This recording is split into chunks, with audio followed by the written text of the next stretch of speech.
Hi cinephiles, Tijani Alstano here, the internet's least busy movie nerd, because it's been a while since I've made a video, but I thought it would be time to make a new one now that TIFF 2025 has wrapped up. It's all over. I saw 27 films in all, and I thought that maybe you guys would like to know what I thought about them. It is in fact now officially awards season, so maybe I can help guide your movie watching over the next couple of months with these little treats that I saw while at the film festival. But before we get into all of that, I need to remind you that right now we are voting on the top 100 films of all time. You can do so by clicking on the ballot in the description box below. Let's not waste any of your time. Let's go in order from the films that I like the least to the films that I like the most, which means we unfortunately have to start off with the low-end 2-star out of 5 film, Saipan. This is a soccer biopic that has to do with the 2002 FIFA World Cup, an incident that happened leading up to that World Cup. And unfortunately, this entire film reeks of a producer saying to themselves, hey, you know what's coming up soon? The World Cup. Why don't we make a movie about it and see if we can make any money? There were some good performances, but overall, this is the least creative way that this material could have possibly been approached, and it shows. Moving immediately now into the 2.5-star out of 5 films, we have The Napa Boys. This is a comedy film that featured as part of the Midnight Madness programming, and to me it kind of exemplifies everything that has started to go wrong with Midnight Madness recently. This is a comedy film. It did get some laughs out of me, but largely this felt like a film made by people who were attempting to get into or tap into that sort of cringe type of comedy like we get with The Room, except they miss the one big aspect of those kinds of films, which is the filmmakers don't know that they're making cringy stuff. They're putting the effort in. They think they're making a great movie.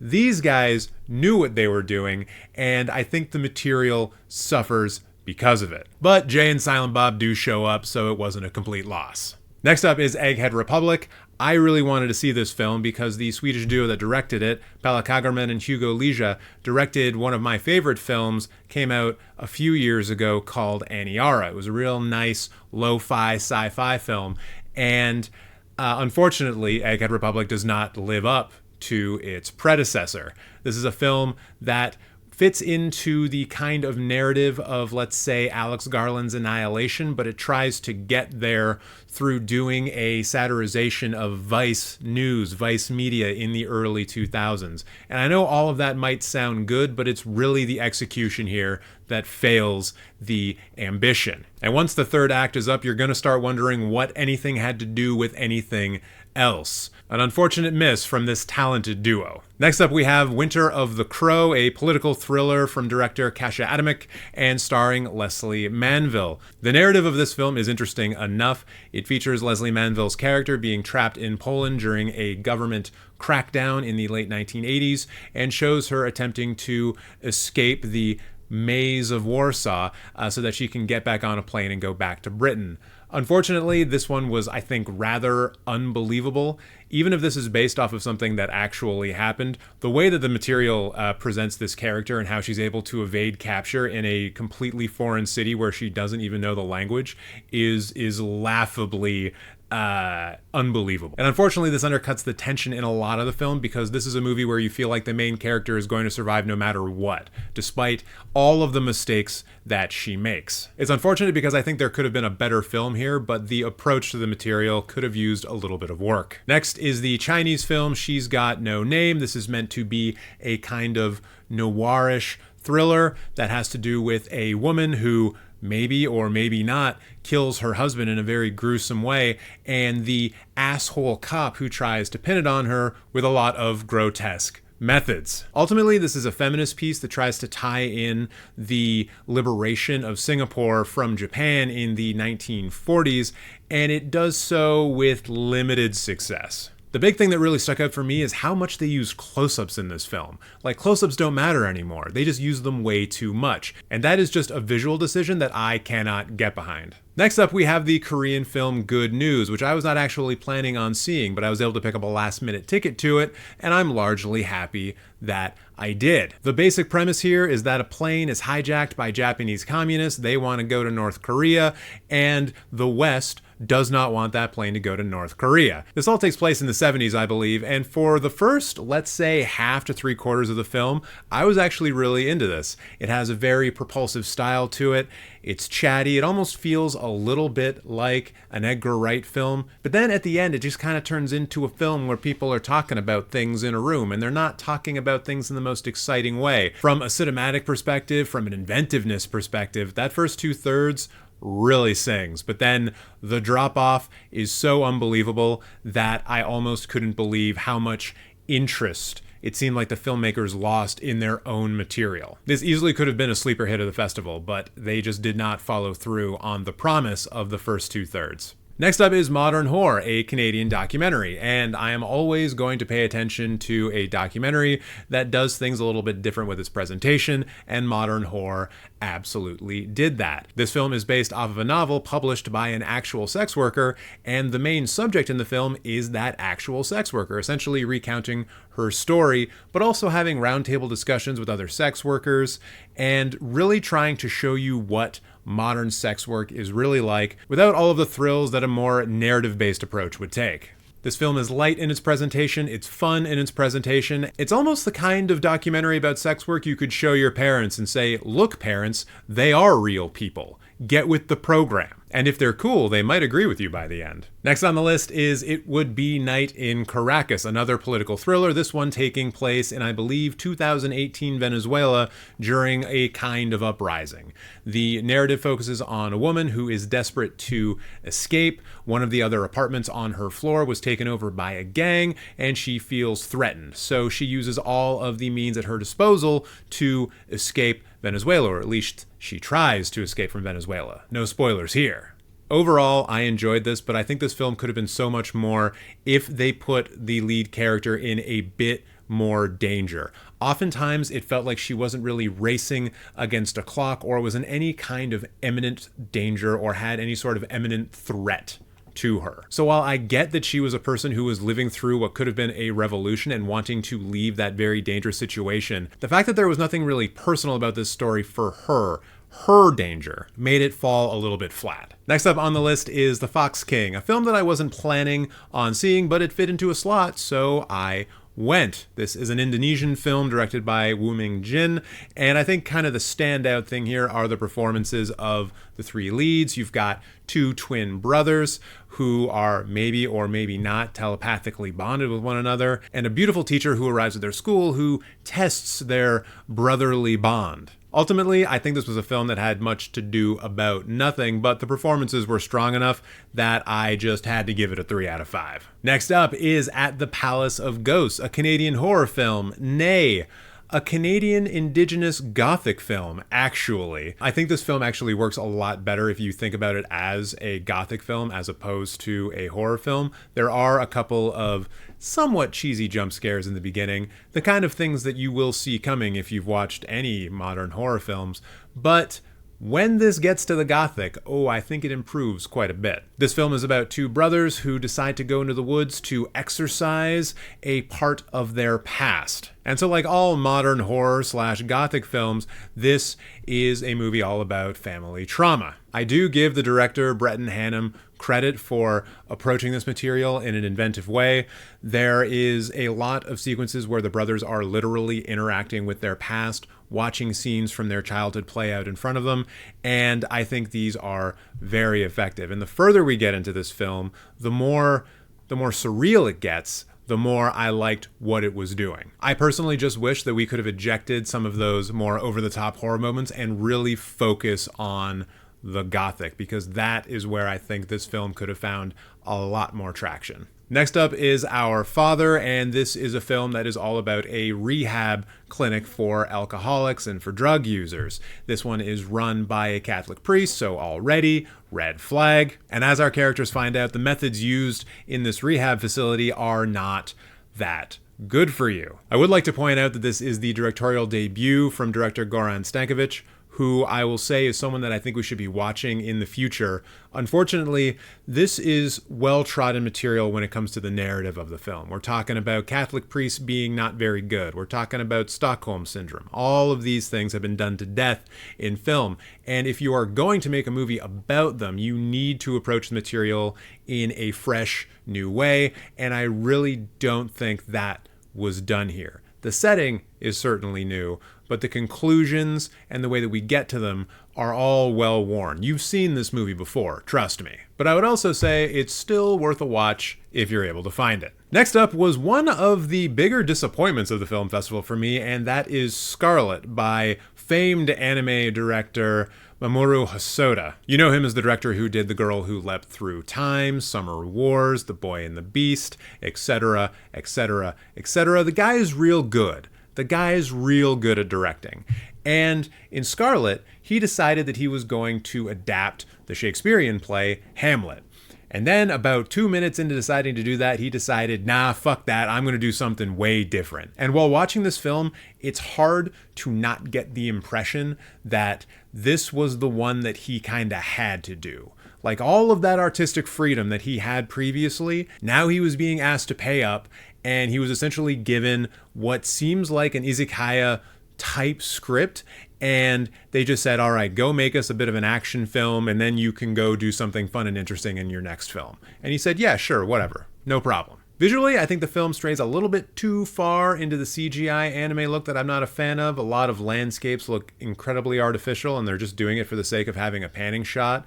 Why have a panning shot when what you're panning around isn't that visually interesting? I ask you. But there was enough good old action sequences here, plus a very good sequence right at the very end that elevate this film from the average and the mundane to the slightly above average and slightly above the mundane. Although I think most people would agree that this is Hosoda's weakest effort to date. That's certainly what I think. Next up is the film November, which has a different pronunciation if you are speaking in Spanish, because this film comes from Colombia, and this was an interesting little watch. This film takes place in 1985 Colombia, when the Palace of Justice was seized by a group of rebels and was then laid siege upon by the government, who were trying to take it back. And this whole thing, this whole movie is basically a bottle episode. It takes place in a single bathroom in that Palace of Justice. And frankly, I think this is a really interesting way of approaching this material.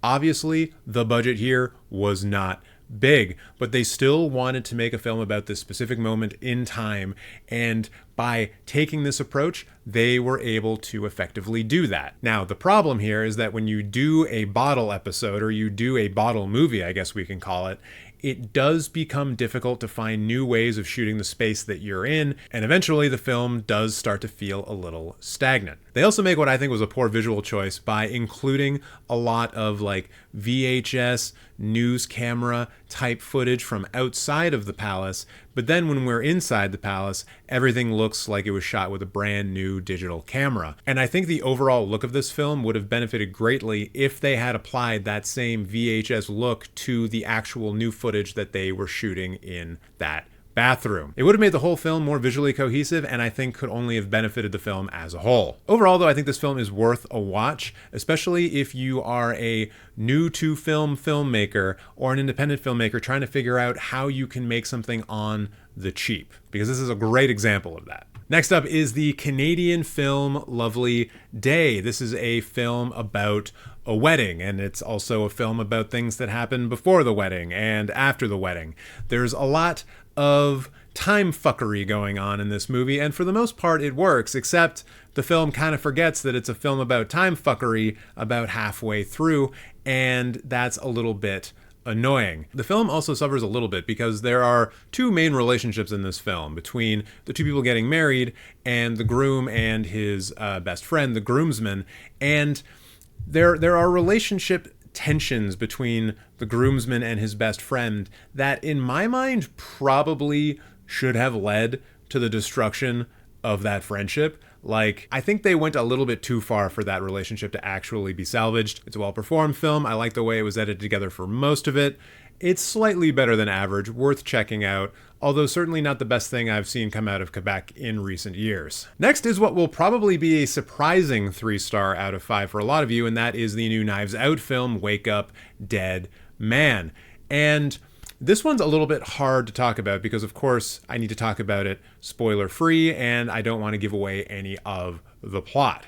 It's also one where I'm a little bit annoyed because I think the best criticism came from not me, but from someone who I follow on Letterboxd, and they basically said that this is the first Knives Out film where you kind of wish that Benoit Blanc wasn't there. Not in that he was bad, that Daniel Craig did the part poorly, just that this was a story that perhaps would have been more interesting had Benoit Blanc not been in it. And I think I have to agree with that. So way to go, Rob. You are good at reviewing films. Beyond that take, I will also say that I think this is the weakest of the 3 Knives Out films, but it also does bring us back to more of the visual aesthetic of the first film, in that the film is taking place in old places and not billionaire islands. And just as a final note, I know that it's like really trendy to stomp on the right-wing politics that have ensnared America, and, rightly so. But I do think that there is a tendency in this film to go a little bit far with that. And I do wish that if criticisms were to be made, they would be made in a bit more of a subtler way that could have been more poignant than what we got. Because what we did get in this film was really just things that you're going to nod your head to and say, yeah. Can we go to the mystery now, please? And now, cinephiles, we're on to the films that got a 3.5 star out of 5, starting with True North. This is a Canadian documentary that tries to make the case that Canada is actually a racist country. Or maybe it just was. No, it always has been. This is a story that, on the face of it, is about a student uprising in Montreal where they occupied a university in protest over a racist professor not being properly investigated by the university. But what's interesting about this film is that they understand that most Canadians would say that Canada is actually not a racist country, especially in comparison to the United States. And so they spend about the good first half of the film really building up this idea that racism is a part of Canada's cultural heritage. So if you're looking for a film that is going to be a documentary on a specific moment in time, this is not going to be it. And it also has the negative effect of making the actual event that we get to seem less important than what I think it actually is. By spending so much time demonstrating that Canada is a racist country, when we finally get to this moment, it feels less than everything that came before it. And don't get me wrong, this is an important moment in Canadian history, especially when it comes to political speech, political free speech, and everyone's right to protest. But the moment does feel less than because the filmmakers felt the need to point out all of the racism that came before it. But on a positive note, they sparingly use talking heads in this film, which is just absolutely the right way to do all of your documentaries. More of this, please. Next up is a film called The Furious, and no, it has nothing to do with the Fast and the Furious at all, except in the fact that dudes punch each other a lot. This is a film about a father whose daughter is human trafficked, and he says, nah, I'm not going to stand for that at all. And so he just goes and he beats the living hell out of a whole bunch of people. He also has a partner whose wife may or may not have been killed by those same human traffickers. And he's like, nah, I'm not going to let that stand at all. And so they team up and they beat up a lot of people. What's really important about this film is the fight choreography. It's very intricate, very well done, not a lot of quick cuts. They do everything correctly when it comes to the fighting. It's also very crunchy fighting, and it's also very wet fighting. Like, there do be blood in this, and you will hear it. And there are bones being cracked, and you will hear them. If you are into these kinds of movies, then you will recognize some people. There are definitely some cast members from The Raid in this film. And overall, this was a very strong effort. The only reason I didn't give it a 4-star out of 5 is that they decided to take a lot of actors in this film who were not speaking English, and they just dubbed them with the worst English voiceover I've heard in a long time. And to be clear, they don't do that with everybody, just a couple of dudes. And I honestly think that even if those guys were not good actors, as a native English speaker who doesn't know any other languages, show me someone speaking in their native tongue with a subtitle, and I will probably think that's a great performance, or at least a good one. but when you put bad voiceover in, you're not fooling me anymore. I know what garbage in my own language sounds like. Next is the Saoirse Ronan film Bad Apples. This is a film about a teacher who kind of accidentally, but not accidentally, kidnaps one of her students who's like a real asshole jerk, but he's, like 10 years old. And she locks him in her basement. That happens at the very start of the film. No spoilers, don't worry. But this film is really taking a look at how the education system has been failed by lack of funding, by not being able to help out individual students, etc., etc., etc. Overall, Saoirse Ronan, great.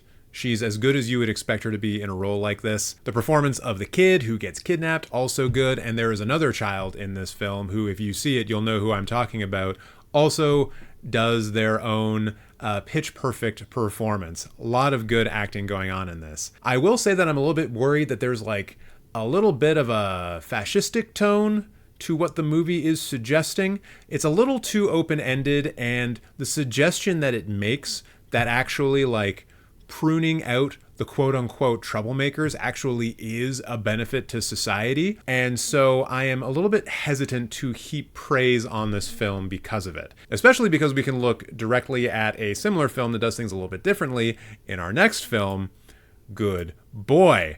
This is a new film from director Jan Kamasa, who previously directed the film Corpus Christi that was nominated for Best International Film at the Oscars some years ago. And would you believe it? This is a film about a troublemaker who gets kidnapped and chained up in a basement. Literally, I saw these two films back to back, and my first thought was we need to check the basements of every TIFF programmer because this is a confession. Somebody's hiding something. Aside from the director, this is a film that also caught my eye because it features Stephen Graham, who was in the recent Adolescence, the Netflix show, and Andrea Riseborough, who is, of course, an Oscar nominee and a good actor in her own right. And I also need to say nice things about the performance of Anson Boone, who plays the young, troubled teenager into this, who's way too into TikTok and potentially peeing on things and crashing cars. He makes a great example of the sort of youth who is just yearning for attention and tries to get it in all of the wrong ways. And the interesting thing about Good Boy is that he does start to get that attention. So while what we are seeing is illegal and brutal, like it's kidnapping, let's be clear, he was kidnapped. The way that this film goes about showing how this family builds up and becomes closer, it's a much better way of approaching this material than, say, Bad Apples, because there's no suggestion here that society would be better off with this teenager removed from it. In fact, it's saying that all we need to do is give more attention here and to build up better and stronger families, and these issues kind of take care of themselves. And it is in fact society that has failed these kids, not the other way around. Now we are on to The Secret Agent, one of my most anticipated films of the festival, directed by Keibler Mendonça Filho, who is a Brazilian director. I have seen some of his work in the past, most notably a documentary that he brought to TIFF a couple of years ago that was all about watching movies in his native hometown in Brazil. And wouldn't you know it, that movie theater plays a big part in The Secret Agent. So that was fun. That was cool. Wrapped up in the middle of this film is Wagner Moura, and he's playing a guy who's on the run. He's trying to stay away from the government agents, from assassins. He's just trying to flee. He's trying to get out. And I have it here as a 3.5 star. I think it could actually be higher, but it takes a bit of an odd narrative approach to the structure of the narrative. And it's so atypical, I found, that I think I need to see it again, having a bit more information so that I can see how these pieces better fit together. It also ends in a way that you are probably not going to expect. Certainly not out of a film called The Secret Agent. And maybe that's another thing here too that needs to be said out loud. This title, which looks like it's a fairly direct translation of the original Portuguese title, is not that indicative of the kind of film that you're watching. Yes, there is tension. Yes, there is some danger going on here, but it's not a James Bond film. It's not your typical spy film. So go in with your expectations in check, and maybe, like me, see it twice. I haven't seen it twice yet, but I'm going to. I will say, out of every film that I saw at TIFF, this is the one that I want to rewatch the most. Next up, it is a banger from Argentina. It is Landmarks, or Nuestra Tierra. This is from acclaimed Argentinian filmmaker Lucrecia Martel, who previously directed Zama and L'Incendio, I think is how it's pronounced. And also she was on the Venice jury that gave Joker the Golden Lion. Do with that as you will. This is Lucrecia Martel's first documentary, and it looks at a group of white Argentinians who are accused of murder, and of course they are accused of murdering indigenous people, and they are trying to get off scot-free by saying that they were just trying to defend themselves. And the fascinating thing about this movie, and I think that shows how good Martel is at structuring narrative, is that we see very early on in the film that these guys are fucking guilty. There is video evidence of them just lying. And from that moment, we then start learning more about the indigenous people, how their histories have been erased. Really, one of the big things about this film, and it was kind of an eye-opening moment for me, is this idea that history is not actually written by the victors. History is just written by the people who have the most ink. And the people who had the most ink in Argentina were the white colonizers from Europe. And because of this, the sort of indigenous histories of the people whose land is in danger, their history has been erased. They have just been left out. And that is used as a way for the legal system to ignore these people. And so as the film builds up this narrative, and because this is essentially a documentary courtroom drama, we know that the climax of this film is going to be whether they are found guilty or not guilty. Because of the way that Lucrecia Martel is able to structure this narrative, we're not sure. I wasn't sure what was going to happen at the end, because at this point we are aware of the trope. The people who hold the power, who are the white colonizing Argentinians in this case, get off scot-free while the indigenous people have their rights trampled on over and over and over again, and it essentially becomes legal to kill them as long as you can lie well enough in court. And I'm not going to give away what actually happens, but the fact that Martel was able to keep me engaged and guessing and terrified by the end of the film that it was all going to go horribly wrong, and I'm not saying whether it did or did not go horribly wrong, but the fact that she was able to keep me on the edge of my seat, wondering what was going to happen, is such an incredible thing for a director to do. This is her very first documentary, and I think that does shine through in some cases. I would have liked to see some parts trimmed in this a little bit, but overall, I think this is probably the best documentary I've seen all year. And now we've entered 4-star territory, the films that I absolutely think you should check out if you have the opportunity. And we're starting off first with a film called Bouchra. This is a kind of fascinating pseudo-documentary, pseudo-animated film. I mean, it is absolutely an animated film, but it looks different than any other animated film you've seen recently, I guarantee that. This is a film about a daughter and mother trying to have the conversation that have wanted to have for years, but just haven't really been able to figure out how to. And that conversation is about the daughter being queer and the mother not really being able to figure that out in their own mind, how to deal with it, how to process it. This is a film about coming out of the closet and not receiving the best kind of support possible, while also not being totally forsaken by your family. There's a lot of fascinating meta-narrative stuff going on here. It was one of the most emotionally honest films that I saw at TIFF throughout the entire festival. It was one of the most, if not the most emotionally affecting films in the entire festival. And I think that this film just deserves praise and deserves to be seen. If you're used to modern animation, like the Pixar, Disney, incredible, over-the-top, DreamWorks, very high-polish animation, this may let you down a little bit. Feels like we're more at like the PlayStation 3 cinematic level of CGI in this movie, but it also works because they put a lot of attention into the faces and especially the eyes of the characters. There's a lot of emotion coming out of these characters, and it's mostly coming out of these large animal eyes, and it just works. Also, this movie is going to make all of the furries real happy. So You're welcome. Next up, we have a film that was also a kind of a letdown, but not really. And that is the new film by Joaquin Trier, Sentimental Value. And yes, it's still getting a 4 out of 5. Yes, it is really good. But when this film was announced and we found out that we were going to be getting Renette Rensiv back working with Joachim Trier again after The Worst Person in the World, that she was going to get joined by Stellan Skarsgård and Elle Fanning and some other people who often work with Joaquin Trier on his films, I was expecting something that was going to go well over the top of Worst Person in the World, or at least something on par with it.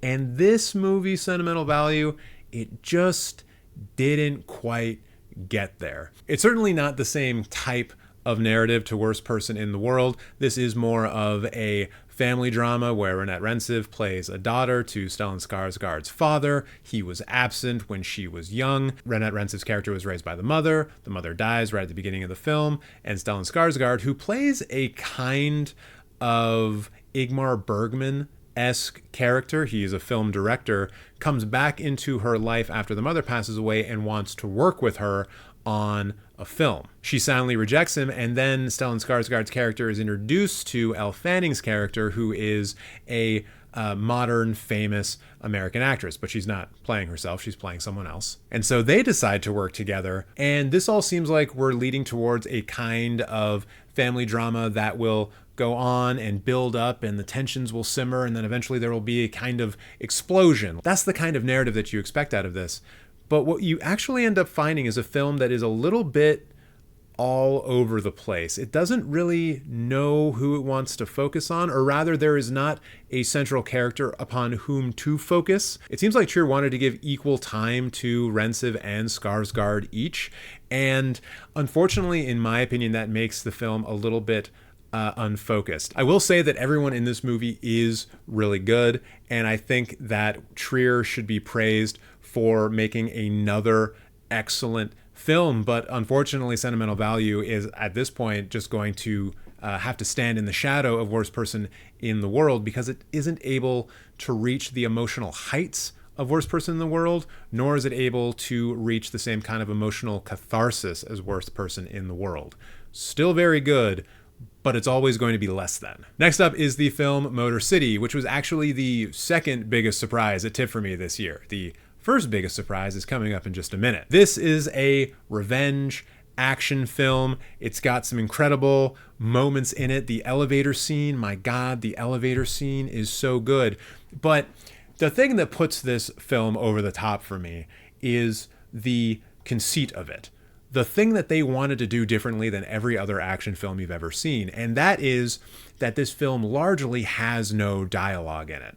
I have been telling people, and I think this is kind of a good way of thinking about the film, that this film is kind of constructed like a music video. People are not talking to one another, but they are going through all of the motions that you need to understand what is going on in the scene. There's never a moment in this film where you feel narratively lost because someone hasn't said something out loud. For example, you know that two characters love each other because the scene that they decided to focus on to establish that was the man proposing to the wife, and he looks at her expectantly, his eyes all big and round as he's holding up the ring, and she goes from being stunned to being happy, and you can see her mouth move, and you can tell that she says yes, and then they're hugging, and it's like, yeah, you didn't need to have this moment where the guy was like, baby, I've loved you my entire life, and I plan on loving you my entire rest of my life too.